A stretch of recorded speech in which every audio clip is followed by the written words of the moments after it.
Maayong adlaw mga higala. Ug magsugod na usab kita sa lain nga episode dinhi sa 1 Timoteo. Ug diya kita karon sa episode 8. Sa miaging episode mga igsuon, nakatuon kita kung unsa ang gitudlo sa Ginoo may tungod sa pagpamisti sa mga babaye sa panahon sa pagsimba. Atong sabton ug unahon nato pag-ayo nga sa matag okasyon aduna may lain-lain o kahimta nga gasuoton. Sama kung maadto kita sa uma, lahi ang atong sinuutan. Kung bahada kita din sa syudad, lahi gihapon ang atong sinuutan. O sa miagi natong pagtuon, gihisgutan nato kung unsa ang angayan o bagay nga suuton sa mga babae diya sa panahon sa panimbahon. Nahimbawaan nato nga kinahanglan magsuot ang mga babae sa bagay sa pagsimba ug hunahunaon nila ang kauban nilang mga magtutuo diya sa iglesia. Sabton lugar nila pag-ayog hunahunaon nila nga dili makadaot sa ilang kauban nga mga babae. Inahanglan tarong ang ilang sinuutan panahon sa panimbahon ug dili kay sobra kamahal o palabi ug dayan-dayan. Aron dili sila makapandol sa ilang igsuon nga mga lalaki ug aron dili usab sila makadaot sa buot sa ilang kaubang mga babae. Maoy tumong nganong nagsulti si Pablo nga inani ang maayo nga buhaton o sinuutan sa mga babae panahon sa pagsimba. Ug bisan pa man tungod ni ani nga adunay gisulti ni Pablo nga maoy buhaton sa mga babae, dili man lugar nga himuon nga magpapalong ang mga babae tungod kay adunay mga gusto ipaabot sa Dios para kaninyo nga mga babae. Kaya dili usab kadto makapadayeg sa atong Ginoo kung adunay babae nga muanha sa pagsimba na palong hinuon siya gatan-awon, dili mo tumong sa Ginoo. Kung dili, ang tinuod nga makapaanyag sa mga babae mao ang katahom nga gikan sa sulod, nga mao ang malumo ug matamis nga kinaiya nga bililhon kaayo sa atubangan sa Dios.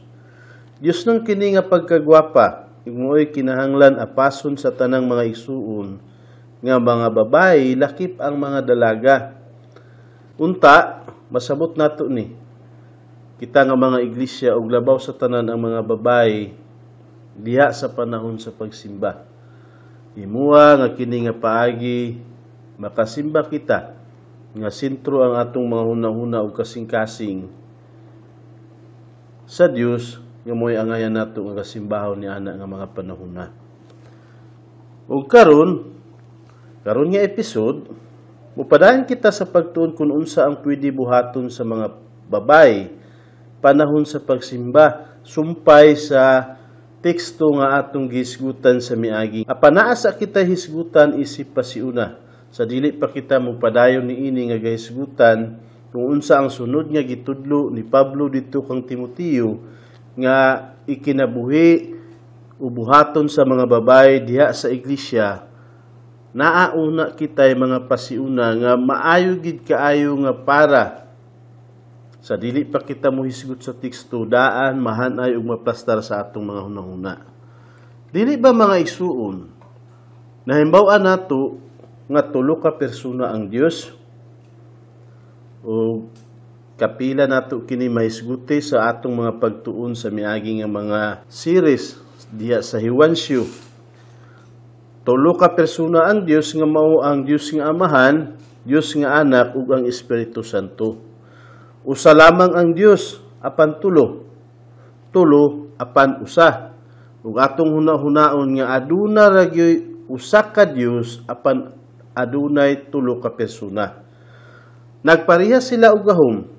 Nagpareha sila nga bisan asa naa sila. Nga gipuno nila ang langit ug yuta. Pareha sila nga gikan sa walay sinugdan ngadto sa walay katapusan, anaan na sila. Pareha sila og kaalam. Pareha sila pagka-perfect apan naglahi ang papel nilang tulo. Ug kung atong basahon diya sa 1 Kapitulo 10, versikulo 30, dayon diya sa Kapitulo 14, versikulo 9 side, ang sulti ni Jesus ug pagpaila niya atubangan diya sa iyang mga tinun-an nga sa panahon nga dinhi pa siya sa kalibutan Matud pa niya, ako ug ang amahan usara. Sa ato pa duha, pero usa. Si Jesus ug ang amahan usara man, matud pa niya. Ug diya sa Juan kapitulo 14 bersikulo 9, sa panahon nga si Felipe nangutana kang Jesus ug misulti nga ipakita kanamo ang amahan ug igo na kanamo. Ug misulti si Jesus dinhi. Si Jesus mitubag kaniya, kadugay na nakong nakig-uban kaninyo ug wala ikaw makaila kanako Felipe. Ang nakakita kanako, nakakita sa amahan. Sa ato pa, dinhi nga bersikulo makita nato nga ang Dios nga amahan ug ang Dios nga anak usara sila ug maura sila. Wala may labaw kanila apan aduna sila naglahi nga papel. Mupadayon kita pagbasa diya sa Juan kapitulo 5 bersikulo 9, dayon kapitulo 6 bersikulo 38, dayon diya sa 1 Korinto kapitulo 11 bersikulo 3. Matod pa ni Jesus, si Jesus miingon kanila, sa pagkatinuod, gayon, sultihan ko kamo nga ang anak dili makahimo pagbuhat ug bisan unsa pinaagi sa iyang kaugalingon. Gawas lamang sa iyang makita nga gibuhat sa amahan. Kay bisan unsay gibuhat sa amahan, gibuhat usab kana sa anak. Sa ato pa nagsulti si Jesus, nga dili man siya makabuhat sa bisan unsa pinaagi sa iyang kaugalingon, gawas lang sa iyang makita nga gibuhat sa amahan, kay ang gibuhat sa amahan mauusab ka na ang gibuhat sa anak. Padayon kita Juan 6:38, kay ako nanao gikan sa langit, dili sa pagbuhat sa akong kaugalingong kabubuton, kundili sa kabubuton sa nagpadala kanako. Ug diha sa 1 Korinto kapitulo 11 bersikulo 3, apan buot nako nga inyong sabton nga ang ulo sa matag lalaki mao si Kristo, ug ang ulo sa babay mao ang iyang bana, ug ang ulo ni Kristo mao ang Dios. Sa ato pagikan dinhi nga bersikulo, bisan kun patas ang Dios nga amahan ug ang Dios nga anak, naglahi ang ilang mga papel. Ang Dios nga amahan mo'y nagsugo, ug ang Dios nga anak nagtuman sa gipabuhat kaniya sa iyang amahan. Makita nato ang lain-lain nila nga papel, bisan pa kung walay labaw kanila, patas sila og kahimtang, pero aduna sila'y lain-lain nga papel. Padayon kita pagbasa diya sa Juan kapitulo 16 bersikulo 7, dayon diya sa bersikulo 13 hangtod sa 14, kung unsa ang papel sa Espiritu Santo. Matod pa ni Jesus sa panahon nga wala pa siya mubalik sa langit, apan sultihan ko kamo sa tinuod, makaayo alang kaninyo nga mubiya ako, kay kung dili ako mubiya, ang manlalaban dili muanha kaninyo. Ang gaisgutan dinhi nga manlalaban mao ang Espiritu Santo, nga mao ang ihatag ni Jesus ngadto sa tanan nga mga tumutuo. Apan kun mobiya ako, siya akong ipadala nganha kaninyo. Busa man nagsulti si Jesus nga mas maayo kung mobiya ako kaninyo. Bersikulo 13, sa dihang moabot ang Espiritu sa kamatuuran, laing ngalan nga gihisgutan may tungod sa Espiritu Santo, ang Espiritu sa kamatuuran. Siya ang magtultol kaninyo ngadto sa tanan niya kamatuuran, kay siya dili magsulti gikan sa iyang kaugalingon, apan unsay iyang nadungog, iyang isulti. Ug ang mga butang nga umaabot, iyang ipahibalo kaninyo. Siya magpasidungog kanako, kay siya mudawat man sa mga butang nga gikan kanako ug magsugilo niini kaninyo. Sa ato pa nakita nato ang papel sa Espiritu Santo. Lahi ang papel sa Dios nga anak ug ang Espiritu Santo, nga ganganlan usab nga manlalaban. Mianhi ang Espiritu Santo sa kalibutan, kay ngano? Kay gipadala siya ni Jesus. Ug ang Espiritu Santo dili man gapasidungog sa iyang kaugalingon, apan maoy iyang gapasidunggan si Jesus. ug dili siya gasulti gikan sa iyang kaugalingon apan kun unsay iyang nadungog didto kang Hesus maoy iyang isulti. Mga igsuon, patas ang Trinity apan naglahi sila og mga papel.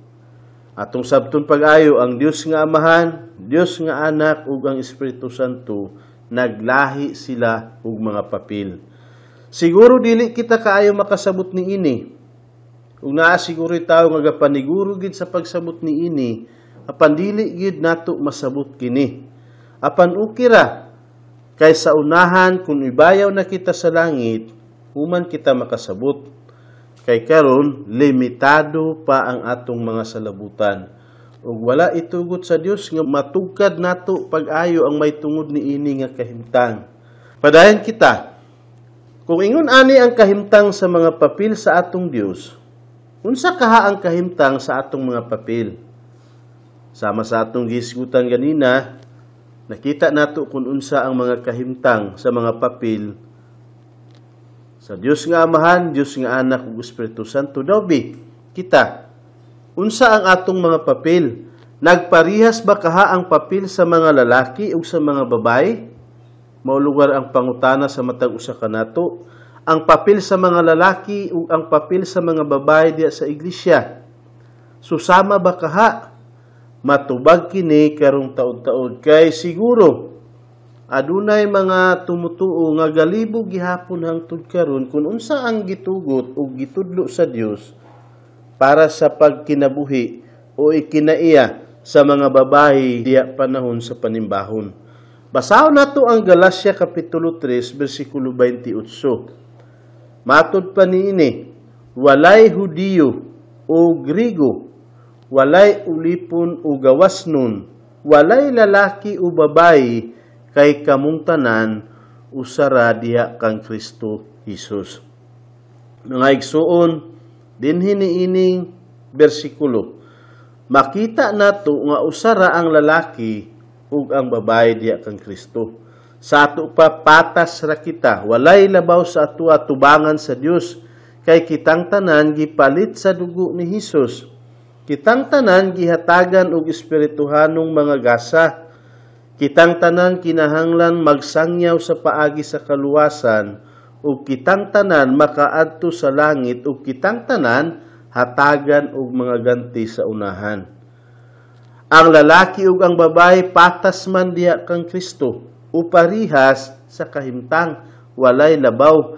Apan atong nabasa ganina sa 1 Korinto kapitulo 11 bersikulo 3 nga ang lalaki mo'y ulo sa iyang asawa, ug ulo man ang Dios nga Amahan ni Kristo.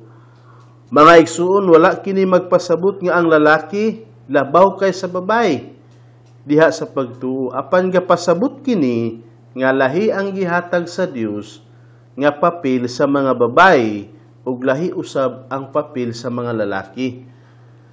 Gibuhat sa Dios ang lalaki gikan sa abog.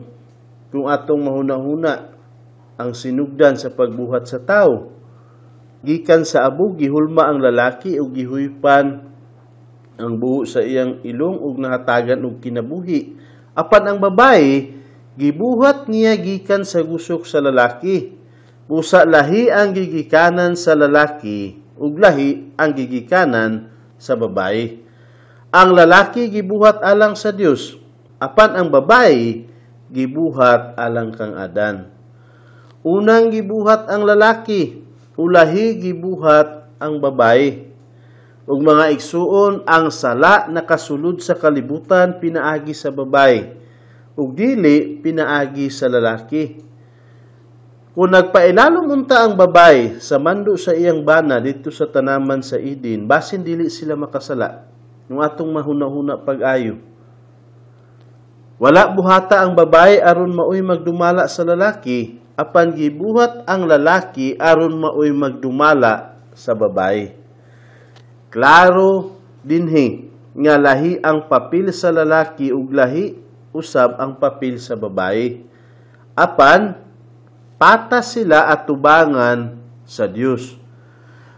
Papel sa babae ang pagpanganak ug dili kini papel sa lalaki. Wala may lalaki karon nga gibalita nga nanganak. ang babae noon. Papel sa lalaki ang paghigugma sa babae, ug ang pag-atiman, ug ang pagpanalipod kaniya, mo'y papel sa lalaki. Papel sa lalaki ang paghago aron masangkap niya ang iyang pamilya sa pagkaon ug sa ilang mga kinahanglanon. Ug papel usab niya ang pagdumala ug ang pagtudlo sa iyang pamilya.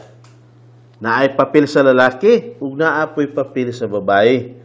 Dako ang kalahian sa papel sa lalaki ug sa papel sa babae. Apan patas silang duha diha sa pagtuo ug sa ilang kahimtang at tubangan sa Dios. Sama nga ang Dios nga Amahan, ang Dios nga Anak ug ang Espiritu Santo, patas usab ang lalaki ug ang babae apan naglahi ug papel. Naigsuon ato kining gihisgutan para nga makasabot kita pag-ayo kung unsa gid ang mas maayo nga ikinaiya panahon sa pagsimba at tubangan sa Dios. Gikan sa pagpakasala nilang Adan, tungod sa tunglong nga gipahamtang sa Dios dito kang iba, gapaningkamot ang mga babae nga malabuan nila ang mga lalaki. Sugod sa sinugdan, atong basahon ang Genesis Kapitulo 3, versikulo 16. Sa panahon nga humana si Iba, natintal ni Satanas ug mikaon sa gidili nga bunga. Ug dayon, gitunglo sila sa Dios. Matod pa din ngadto sa babae miingon siya, padaghano nako pag-ayo ang kasakit sa imong pagpanamkon o sa kasakit ikaw magpahimugso og mga anak. Mao kini ang tunglo sa Dios ngadto sa mga babae. Tanan nga babae gikan kang iba nga ang ilang mga kasakit gikan sa pagpanamkon ug hangtod nga makaanak sobra nga kasakit. Apan mangandoy gihapon ikaw sa imong bana ug siya magbuot kanimo. Gikan niini nga bersikulo ug gikan sa pagpakasala nilang Adan, gapangandoy ang mga babae sa ilang bana o sa ato pa gusto nila mabutan. Apan miingon ang Dios nga ang lalaki mo'y magbuot sa babae. Ang ulo sa babae mao ang iyang bana. O gipailalom sa Dios ang mga babae sa ilang bana. Mo'y papel sa babae. Apan gikan sa panahon ni Iba, gapaningkamot ang mga babae nga mahimong labaw kaysa mga lalaki ug ang ubang mga babae gapaningkamot sa pag-ilog sa papel sa mga lalaki. Mga igsuon, siguro makita nimo kahimtang sa imong silingan, kahimtang sa imong mga katibarangay, makita nimo siguro nga inani ang gakakita nimo nga kahimta nga ang babae gusto nga muilog sa papel sa mga lalaki. Ang ubang mga asawa dili gusto nga manganak kay ang ilang ambisyon ang pagpangwarta nga sama sa ilang bana. Ug dili sila gusto magatiman sa mga bata. Gusto nila nga mulaya sa balay ug manarbaho para makakwarta. Ug bisan sa iglesia, nakasulod kining gusto sa mga babae sa pag-ilog sa papel sa mga lalaki. Ug ang ubang mga babae gusto silang mahimo nga mga pangulo o mga pastura o mga labaw sa iglesia. Maoy nahitabo karon sa uban nga mga pundok. Makita kini sa ubang mga simbahan kay ang ilang mga pangulo, mga babae man. Mga igsuon gapaningkamot si Satanas sa pagdaot ug sa pagbulabog sa mga papel nga gihatag sa Dios ngadto sa mga babae ug sa mga lalaki. Kutob sa mahimo ni Satanas, iya gayng dagmalan ang disenyo sa Dios. Ug bisan ang disenyo sa Dios alang sa iglesia, kung kinsa ang iyang gihatagan sa papel, sa pagdumala niini, gaatakihon usab ni Satanas. Gapaniguro si Satanas sa pagpadumala sa mga babae sa mga simbahan nga dili angay ug dili mo'y gusto sa Dios nga buhaton sa matag iglesia nga iyang gipatindog. Basahon nato ang 1 Timoteo Kapitulo 2, versikulo 11 hangtod sa 14 nga mao ang atong teksto nga gahisgutan karon. Ug mao kini ang sumpay sa atong gisgutan sa miagi nga pagtuon ang mahitungod sa mga babayi. Diya sa bersikulo 11, ang babayi kinahanglang magkat-on diha sa kahilom uban sa tanang pagkamasinugtanon. Mao lugar ang sulti ni Pablo nga gitudlo niya kang Timoteo ug si Timoteo motudlo usab diha sa iglesia nga kinahanglan ang mga babayi panahon sa panimbahon magkat-on o magpatudlo uban sa kahilom ug uban sa pagkamasinugtanon. Bersikulo 12, dili ako mutugot nga ang babayi magtudlo o magbuot sa mga lalaki. Mga igsuon, klaro kaayo kini nga tudlo ni Pablo para kang Timoteo nga mo'y itudlo usab diha sa iglesia. Dili motugot si Pablo ug mao kini ang gigiya sa Dios kaniya nga adunay babayi nga mutudlo at tubangan sa mga lalaki. Kinahanglan magpakahilom siya kay si Adan mao ang una nga gibuhat unya si Iba. Ug si Adan wala malimbungi kundili ang babayi mao ang gilimbungan ug nahimong malinapason. Isip paghisgot sa background ni ining panahon nilang Pablo. Dili man gawi sa mga Hudiyo o sa mga Hintil ang pagpaeskwela sa mga batang babayi. Sa ilang panahon, dili man makaeskwela ang mga babayi. Busa talagsa ang mga babayi nga naay grado ni ining panahon ug ubos sila katungod.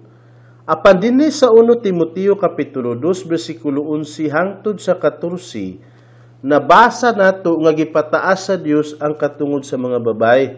Kay ngano?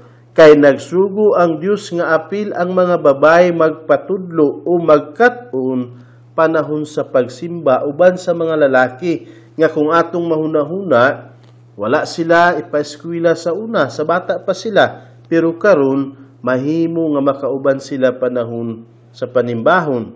Wala sila did-i sa pagpatudlo pareha sa kahimtang sa mga babayi gawas sa iglesia. Busa tungod ni ini makita nato nga gipataas sa Dios ang ilang kahimtang. Apan ang uban dayon nga mga babayi sa mga iglesia gikan niini wala sila makuntinto nga ego ra sila magpatudlo ug nangandoy sila nga mahimong mga pangulo sa iglesia. Basin gihimo nila nga rason niini ang tudlo sa mga apostoles nga walay lalaki o babayi at tubangan sa Dios kay patas ang tanan. Busa milapas ang ubang babayi sa insakto unta nilang papel diya sa iglesia. Ug naningkamot ang uban nga makadumala sila sa iglesia ug sa mga lalaki. Ug siguro nga nahitabo usab kini sa iglesia Efeso nga maoy gitudlo ni Pablo nga itudlo usab ni Timoteo. Busa dinhi niining sulat ni Pablo nga 1 Timoteo, nag-ingon ang Dios nga sa panahon sa tingsimba kinahanglan nga ang mga babayi magkat-on diha sa kahilom uban sa tanang pagkamasinugtanon. Wala siya'y katungod nga musulti sa panahon sa panimbahon kung naay mga itudlo nga sukwahi ang iyang pagsabot o ang iyang kasing-kasing. Dili siya hatagan o higayon nga makasulti. Kinahanglan maghilom siya uban sa pag-uyon sa kununsa ang mahitabo sa panimbahon. Gidili niya kanila ang pagtudlo o ang pagbuot sa mga lalaki o gipatakaranan sa Dios ang mga babayi sa paghilom panahon niya gatudlo ang mga lalaki sa tigsimba. Klaro kaayo kining giingon sa Dios ug sayon sabton. Nabasa nato. Busa masabot nato og dili man hanap-hanap. Kahisgot kini nga mga bersikulo mahitungod sa panahon nga gaitudlo ang pulong sa Ginoo diha sa natigom nga iglesia. Apan kung tingdaig, pwede man magkanta ang mga babayi. Ang papel sa pagampo ug sa pagwali ug sa pagdumala sa iglesia gihatag sa Dios ngadto sa mga lalaki ug dili ngadto sa mga babayi. Apan kung mangimbitar ang mga pangulo sa mga babayi sa pagtistigos panahon sa tingsimba, sama sa atong gabuhaton pagkahuman sa tigom sa mga babae, pwede mo testigos ang mga babae, apan dili sila mahimong magtudlo sa pulong sa Ginoo ngadto sa iglesia. Sa ato pa, makakanta ang mga babae panahon sa tingsimba, makaistorya, makatestigos kung ipatestigos, apan dili sila makawali sa pulong sa Dios ug dili sila makaampo sa madungog nga mga ampo sa tingtigom sa iglesia. Dugang pa, ang papel sa mga babae, makapanudlo sila og mga Bible study dito sa ilang kauban nga mga babae ug dito sa mga bata o mga batan-on, mahimo nila kini nga trabaho apan dili sila makapanudlo sa iglesia kay dili kini mao ang ilang papel. Papel usab sa mga babae ang pagsangyaw sa paagi sa kaluwasan ug kun naay mga misyonera nga magtanom og mga iglesia, sila ang magsangyaw sa pulong sa Dios hangtod nga naay maluwas nga mga lalaki ug dayon agako nila ang mga lalaki aron kadtong mga lalaki nay magdumala ug magtudlo panahon sa pagsimba sa mga magtutuo. Sa ato pa sa primero nga mahitabo sa mutnag bag-o maatuan sa misyonero o misyonera, pananglitan babae tungod kay walay bakante o gikinahanglan niya makasangyaw siya may tungod sa kaluwasan, paglabay sa mga panahon, naanay lalaki nga agakon o sa unahan ang lalaki na mo'y magpanudlo kanila. Kung naay mga prayer meeting sa mga magtutuo gawas sa tingsimba, mahimo usab nga magampo ang mga babae uban sa mga lalaki apan dili sa panahon sa pagsimba. Dili sa panahon sa pagsimba. Mabasa nato sa Biblia nga naay mga babae nga nagpropesya apan dili sa panahon sa tigsimba sa iglesia. O kung atong makita sa footnote, naay mga babae nga gihisgutan diha sa daan nga kasabutan nga nagpropesya sila pero dili man panahon sa tingsimba o diha sa iglesia. Nagpropesya si Elizabeth, si Maria, ug ang mga dalaga ni Felipe apan wala sila magpropesya diha sa iglesia. Nga mabasa nato diha sa Lucas kapitulo 1 bersikulo 41 hangtod sa 55 dayon sa mga buhat. Nagpropesya sila pero dili panahon sa tingsimba. Naapakitay ubang mahimbawan may tungod sa papel sa mga babae kung magtuon kita sa 1 Korinto kay aduna pay uban nga mga hisgot ni Pablo may tungod ni ini. Pahinumdum mga isuon sa dihang gibuhat sa Dios ang babae, gibuhat niya aron mag-alalay ug magtimbang sa iyang bana ug dili aron siya ang magdumala sa iyang bana. Gani nag-ingon ang Dios nga ang sala nakasulod sa kalibutan, pinaagi sa babay. Kung atong mahuna-huna pag-ayo, kung nagpailalom unta si Iba kang Adan, basin lahi karon ng atong kahimtang. Wala kita makabalo. Kung mao'y nahitabo siguro. Basahon nato ang 1 Timoteo kapitulo 2 bersikulo 15 ang katapusan nga bersikulo nga atong basahon sa atong tema karon. Apan ang babae maluwas pinaagi sa iyang pagpanganak kung siya magpadayon diha sa pagtuo ug gugma ug pagkabalaan inubanan sa kaligdong. Dinhi ining bersikulo mga igsuon. Nagpasabot ang Dios nga bisan kung nakasulod ang sala sa kalibutan pinaagi sa babae, maluwas ang iyang daotang dungog o makabalik nga maayo ang iyang dungog pinaagi sa iyang pagpanganak ug sa iyang pagtudlo sa iyang mga anak sa pagsunod sa Ginoo. Kasagara ang mga babae mooy kusog manudlo sa ilang mga anak. Ug kung magpadayon sila sa pagtuo ug sa gugma, ug atudluan nila ang ilang mga anak, matudluan usab nila ang iglesia. Kaya at sama sa atong gisigutan ganina nga dili makatudlo ang mga babae diha sa iglesia. Apan kun ang babae mga anak, kung naa siya anak nga lalaki, makadahuman usab kita nga sa unahan, makatudlo siya diya sa iglesia. Kay ngano kay pinaagi sa ilang mga anak nga mga lalaki nga ilang gimatuto, makita ang maayo nilang agi diha sa iglesia. Ang uban nilang mga anak nga lalaki mahimo nga maayong pangulo sa mga iglesia. Busa mabawi ang maayo nila nga dungog. Busa mahinluan ang dungog sa mga babae pinaagi sa ilang pagtuman sa papel nga gihatag kanila sa Dios. Igsuong mga babae, ayaw panganduya ang papel nga gihatag sa Dios ngadto sa mga lalaki. Mauray inyong tumanon ang inyong kaugalingong papel. Pahinumdum kini nga unta masabot nimo. Ug kung atong hinumduman mga igsuon, si Timoteo usaman ka produkto gikan sa iyang mama o sa iyang lula nga maoy nakamatuto kaniya ug nakatudlo mahitungod sa balaang kasulatan ug nahimo gani nga pangulo sa Iglesia Efeso.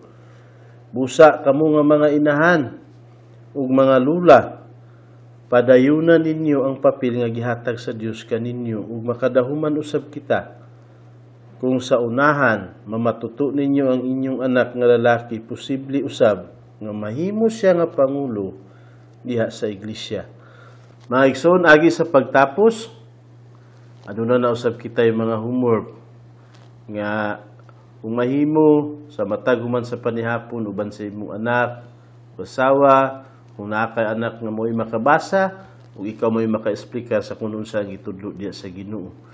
Ug dinhi niini nga semana ang atong homework ang pagbasa sa 1 Timoteo kapitulo 1 ug dayon kapitulo 2, agi review sa mga tema o sa mga butang nga gihisgutan ni Pablo nga gitudlo niya diha kang Timoteo. Mga igsoon, unta mahimo kita nga kasaligan may tungod niini nga ginagmay nga gabuhaton nato sa matag gabi. Salamat ug maayong adlaw.